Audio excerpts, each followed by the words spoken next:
Hello everyone, welcome back to the Microservices Masterclass. In the previous episodes, we learned how microservices are designed, discovered, configured, and connected through an API gateway. But once service discovers another service,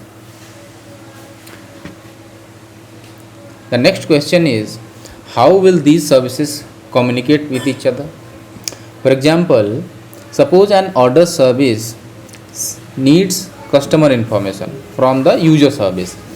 Should it use the REST or should it use gRPC? What happens if the user service is slow or maybe unavailable? How long the order service should wait? Should it retry the request? We will we will try to answer all of these questions in this episode, and along with that we will cover what synchronous communication means, different synchronous communication protocol, how REST and gRPC works, REST versus gRPC, JSON versus protocol buffers, gRPC streaming, timeouts, retries, circuit breakers, error handling, and some common mistakes and best practices. Okay, so let's begin. We'll start with the first section. What is synchronous communication? We'll start with the first point. What is synchronous communication? Synchronous communication means that a client sends a request to a service and wait for the service to return the response. As simple. This follow the simple rule like you send the request, wait for to get processed and return the to get the response from the server.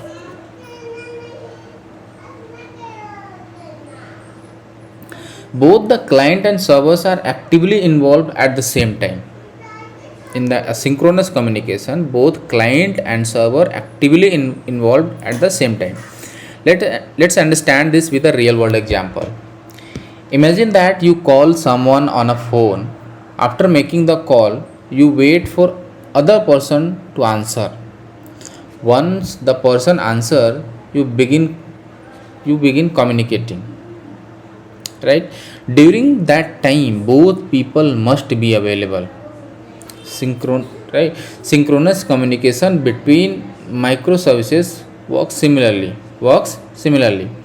Suppose the order service wants to validate a customer before creating an order. It sends the request to the user service. Please give me the detail of the customer 101, right? And the order service then wait for the user service to respond. If the user service responds successfully, the order service continues processing the order. But if the user service is slow, the order service is also becomes slow. If the user service completely unavailable, the order service may fail unless we have implemented proper resilience mechanism. Correct? This dependency is one of the most important characteristics of the synchronous communication. Now let's see the types of the synchronous communication. There are several technology available for the synchronous communication. The most common ones are REST, gRPC, GraphQL, and SOAP.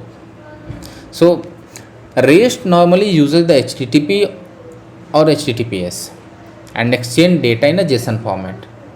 REST normally uses the HTTP or HTTPS and exchange data in a JSON format.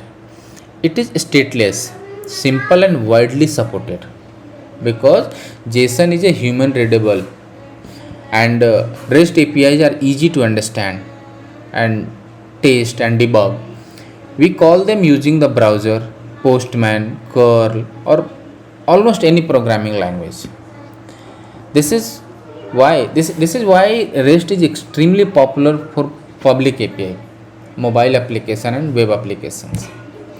Okay, and next is gRPC. gRPC commonly uses HTTP/2 and protocol buffers. Unlike JSON, protocol buffers use a compact binary representation, and this makes gRPC communication faster and reduces the payload size. It also supports strongly typed services contracts and multiple streaming patterns. gRPC particularly useful for the internal microservice communication where the performance and low latency are important. Okay. The third one is the GraphQL. GraphQL is a query language for the APIs. It allows a client to request exactly the fields it needs.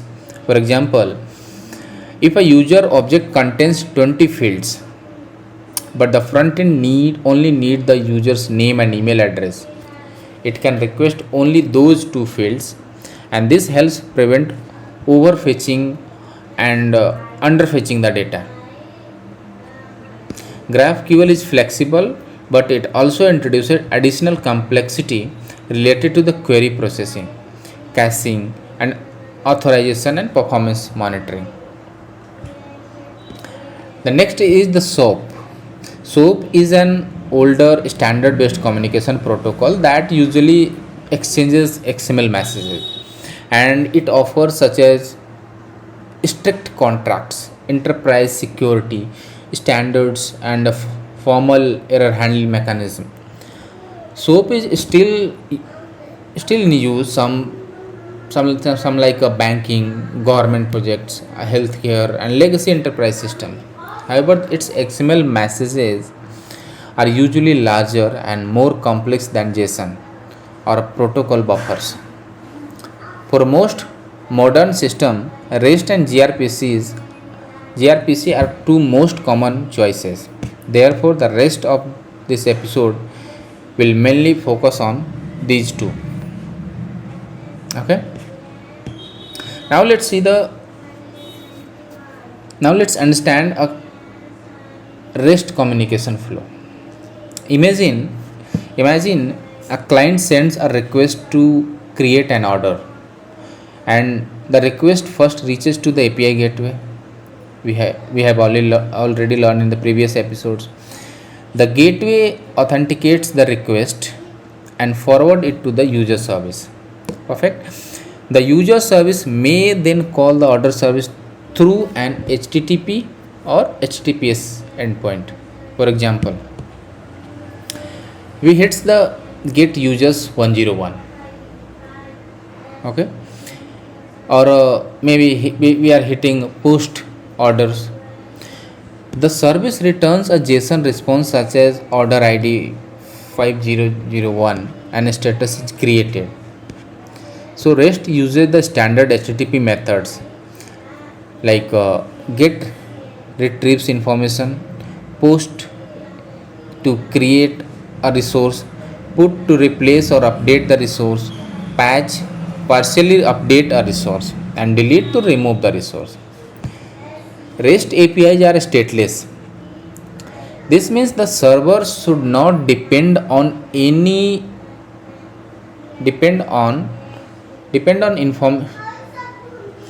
REST APIs are stateless. This means the server should not depend on information stored from the previous request. What is the meaning of stateless? Server should not depend on the information which is stored by the previous request. Each request should contain everything required to process it, such as authentication token, resource identifier, request body. The major advantage of REST is simplicity. Developers can impact the request or response directly. It's easy to test with the Postman and easy to troubleshoot using the application logs. This makes REST an excellent choice for external APIs and make general purpose service. Right? The next point, let's discuss next one is gRPC communication flow. The overall business flow may look similar. The client sends a request and one service communicates with another service. However, the communication mechanism is different. gRPC generally uses HTTP/2 and protocol buffers. Instead of manually creating endpoints such as users/01, we define services and operation inside a .proto file. For example, service, user service, RPC get user request, return user response. We also define the structure of the request and response. Message like user request int32 user ID equal to 1, something like that. Maybe the like message user response int32 user ID 1 string name 2 string email 3, something like that. For this definition, the gRPC tools can generate client server code for languages such as Java, Go, Python, Node.js and C#. The calling service uses the generated client, also known as a stub, to invoke the remote operation almost like a local method. Behind the scene, gRPC serializes the request into binary data, send it using the HTTP/2 and deserialize it on receiving side. Because the data is binary and the message is normally smaller and faster to process than a JSON message. Because the data is binary, the message is normally smaller and faster to process than a JSON message. gRPC also supports multiplexing. Multiple requests and response can travel through a single HTTP connection without each request needing a separate connection. That makes it very effective for the frequent internal service to service communication. Okay.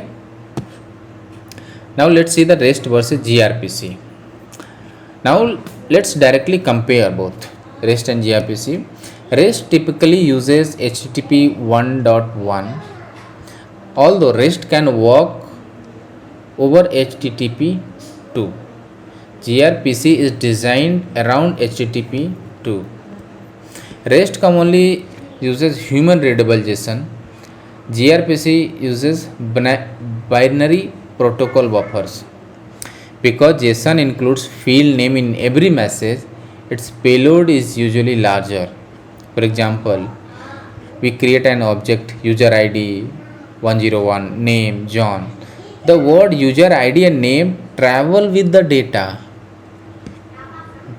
Protocol buffers uses the numbered fields and a compact binary format, so the same information can be represented with fewer bytes. REST is usually easier to learn and debug. gRPC requires developer to understand .proto contracts, generated code and gRPC specific tooling. REST also has the excellent browser support. A front-end application can directly call a REST API. Native browser support for a gRPC is limited. Native browser support for gRPC is limited. For a browser application, we normally need gRPC web and an appropriate proxy or compatible backend configuration.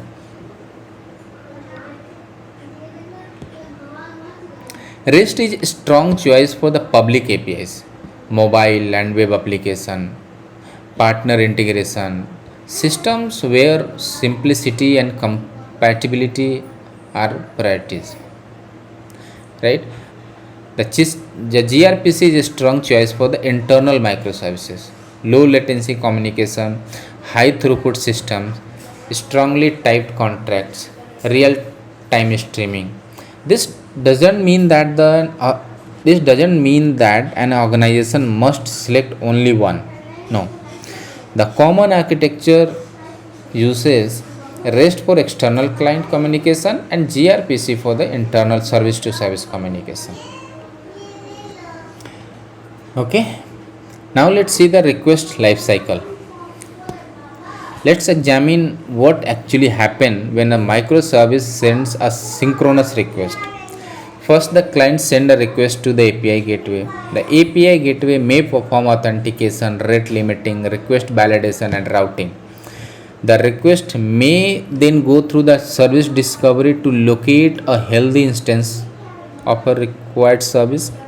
A load balancer selects one instance from the available service instance. The request reaches the target microservices. The microservices performs business validation and may communicate with its database. After processing is complete, it sends a response back through the same path. Although this looks simple in a diagram, many things can go wrong. The API gateway can be overloaded. Service discovery may contain outdated information. The network may be slow. The target service may be unhealthy. The database query may take too long. Therefore, synchronous communication must always be designed with the failure in mind. Okay. Now let's explore some serialization in more detail, like JSON versus protocol buffers. Serialization means covering and serialization means converting an in-memory object into a format that can be transmitted over a network or stored somewhere. REST APIs commonly serialize object into the JSON.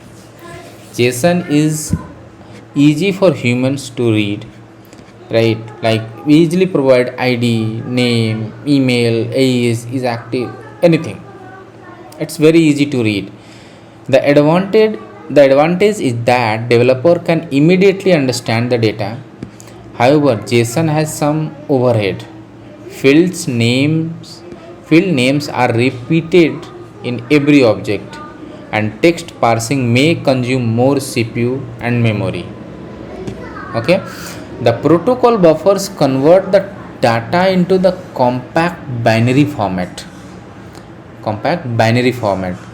That binary data is not human readable, but it is generally smaller and faster to serialize and deserialize. Protocol buffers also provide strong typing. It is a field is if a field is defined as an integer, the generated code expects an integer. This helps detect integration problem earlier. The another advantage is schema evaluation. We can add new field while maintaining compatibility as long as we follow the protocol buffer compatibility rules, right? For example, we should not reuse the numbers of a removed field because existing clients may still associate that number with the old field. Protocol buffers are also language neutral. A Java service can communicate with a Go or a Node.js service using the same .proto contract. So, why should we use protocol buffer? Because they offer smaller payloads, faster serialization, strong typing, schema evaluation, cross language support. However, if simplicity and human readability are more important than maximum performance, then JSON may still be the better choice. gRPC has some streaming types. Let's see what all those. One of the gRPC's strongest feature is streaming. gRPC supports 4 communication pattern. Unary communication. Unary communication is the simplest type. The client sends one request and the server returns one response. For example, I send a request to give me details of user 101. This is similar to understand REST. This is similar to a standard REST request. Correct? Second one is server streaming. In a server streaming, the client sends one request, but the server returns multiple responses over time. Imagine a client's request real-time stock price updates. The client sends a single subscription request and the server continuously sends updated price. The another example is video streaming, where the server delivers multiple chunks of data to the client. The next one is the client streaming. In client streaming, the client sends multiple messages and the server eventually returns one response. Suppose a mobile application uploads a large file in several chunks. The client streams those chunks to the server. Once the upload is complete, the server returns a final response confirming that the file was successfully stored. Okay, and the last one is the bidirectional streaming. In bidirectional streaming, both client and server can continuously send messages. A live chat application is a good example. The client can send message while the server simultaneously send message from other participant. Other example include live gaming, collaborative application and real-time monitoring system.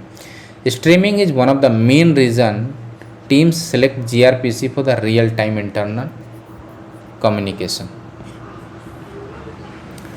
Now let's see the next topic, timeout, retries and circuit breakers. Suppose the order service calls the payment service. What should happen if payment service does not respond? Without a timeout, the order service might wait indefinitely. It's a thread. Its threads and connection remain occupied, and eventually the entire service can become unresponsive. Therefore, every synchronous network request should have an appropriate timeout. The timeout defines the maximum amount of time the caller is willing to wait, but selecting the timeout requires careful thought.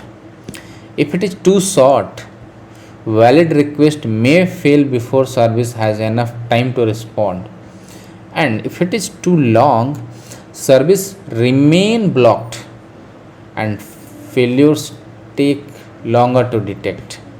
After a timeout, we may retry the request.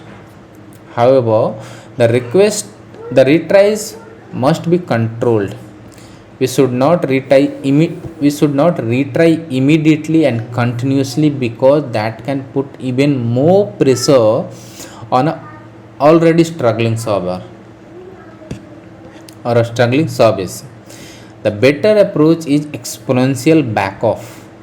For example, first retry after 1 second, the second retry after 2 seconds, the third retry after 4 seconds, and so on. Maybe fifth retry, or maybe first, second, third, maybe fourth retry after 16 seconds, something like that. We should also add some random variation called jitter, so that thousands of clients don't retry at exactly at the same moment. Retries should generally be used only for temporary failures and safe operations. Retry a GET request is usually safe, but imagine retry the payment request after the first response was lost. If the operation is not idempotent, the customer could be charged twice. For such operation, we could use the idempotency key. So the server can recognize duplicate request. Right? A circuit breaker provides additional protection. If repeated calls to service are failing, the circuit breaker opens and temporarily stops sending new requests to the service. Instead, the application can return a fallback response or fail quickly. After some time, the circuit breaker allows a small number of test requests. If those requests succeed, then communication resumes. And this prevents one failing services from creating cascading failures throughout the systems. Okay. Now let's see the error handling. REST and gRPC represents error differently. REST normally uses HTTP status codes. For example, 200 means success, 400 means client sends an invalid request, 401 means authentication is required or invalid, 403 means client is authenticated but not authorized, 404 means request resource was not found, 50 means an unexpected server side error occurred. A good REST should return both the correct HTTP status and consistent error body. Right? For example, if returning code is user not found, message is user 101 not exist, and tracing ID like ABC123.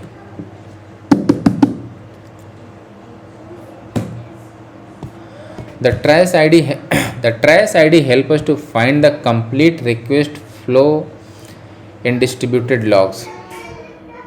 The gRPC uses its own status codes.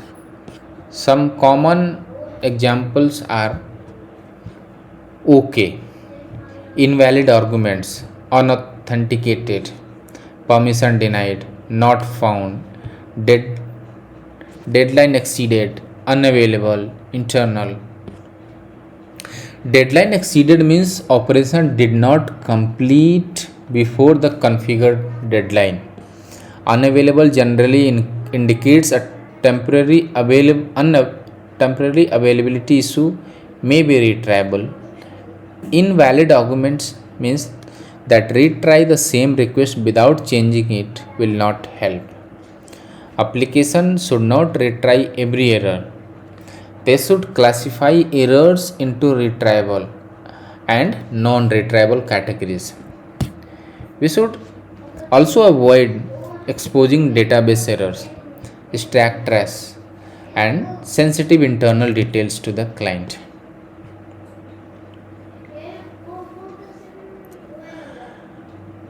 Now let's see the one real world example. Many large systems use a combination of REST and gRPC. Netflix is widely known for using API to deliver content catalog and user-facing functionality, while its internal architecture uses highly optimized service communication patterns. Google created gRPC and uses technology around protocols buffer extensively in its distributed systems. Uber has used REST style APIs for external integration while employing higher performance communication technology internally. Right? Let's discuss some common mistakes. Hard coding service URL. If you hard code an IP address or service URL, communication may break whenever the service is moved or scaled. Use service discovery, DNS based discovery, or platform native mechanisms such as Kubernetes service. Infinite retries. Unlimited retries can convert a small failure into a major outage. Always configure a retry limit, exponential backoff, and appropriate retry conditions. sending very large payloads. Large synchronous payloads increase latency, memory usage, and the probability of failure. Use pagination, compression, filtering, and asynchronous file processing where appropriate. Creating long chain of synchronous calls, like imagine service A calls service B, B calls C, C calls D, and D calls E. Even if each service is individually reliable, the reliability and latency of the complete chain became worse. A failure is an If the failure is in service E, may cause the entire request to fail.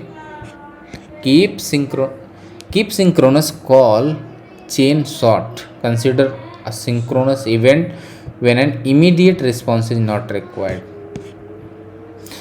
Ignoring timeout settings. Default timeout values are rarely suitable for every operations. Set separate connections, read an overall request deadline based on the real performance measurement. Chatty API. If one operation requires 50 small network calls, latency increases significantly. Design a coarse grained APIs that provide a required business data without unnecessary round trips. We have already discussed what is coarse grained APIs and fine grained APIs. You can take a look in some of the previous episodes. Not using compression. For sufficiently large payload, compression can save network bandwidth. REST commonly supports gzip, while gRPC supports compression algorithms such as gzip and snappy depending on the environment. But compression also consumes CPU, so measures before enabling it for every message. Now let's see the best practices. Here are some common best practices. Use REST for public APIs where browser compatibility, simplicity, and broad support matters. Consider gRPC for internal communication where performance, strong contract, or streaming are important. Design coarse grained APIs. A service call should represent a meaningful business operation instead of exposing every internal database actions. Set appropriate timeouts and deadline for every network calls. Retry only temporary failures. Use exponential backoff with jitter. Make write operation independent where they may be retried. Use circuit breaker and fallback to prevent cascading failures. Version your API carefully. For REST, you may use versions such as API v1 orders. For protocol buffers, evolve the schema without changing and using existing fields number. Add observability to every communication path. We should capture metrics such as request count, latency, error rate, and timeout count. We should use a structured log and correlation or trace ID.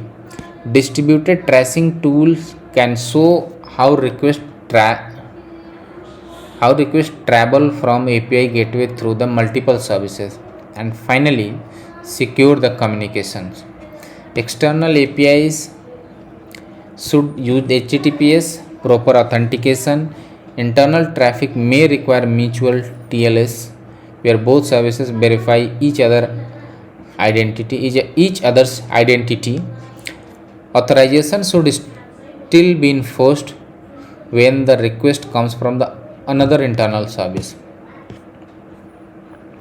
So let's quickly summarize what we learned today.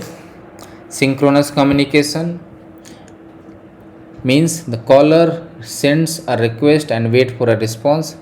REST is simple, flexible, human readable, and widely supported. It is an excellent choice for public APIs and front-end communication. gRPC offers smaller binary payloads, strong contracts, high performance, and multiple streaming patterns. It is especially useful for internal service to service communication. REST and gRPC are not enemies. A system can use both. Always configure timeouts and controlled retries. Use exponential backoff, circuit breaker, and idempotencies to improve the resilience. Avoid long chains of synchronous service calls because they increase latency and create cascading failure risk. And most importantly, don't select a protocol simply because it's popular. Select is it is based on who will consume the API, required performance, browser compatibility, streaming requirement, payload size, developer experience, operational complexity. That that completes the episode number 11 of our Microservice Masterclass. In next episode, we will discuss some asynchronous communication using Kafka and RabbitMQ. We will understand how producers and consumers communicate through the messages, how asynchronous communication reduces coupling, and when it is better than synchronous communication. If this video helped you to understand REST and gRPC, please like this video, share it with your team, subscribe to the Avinash Explains Tech, and also let me know into the comments which protocol are you currently using between your microservices, REST, gRPC, or the combination of both. Thank you for the watching. Keep learning, keep building. I'll see you in the next episode.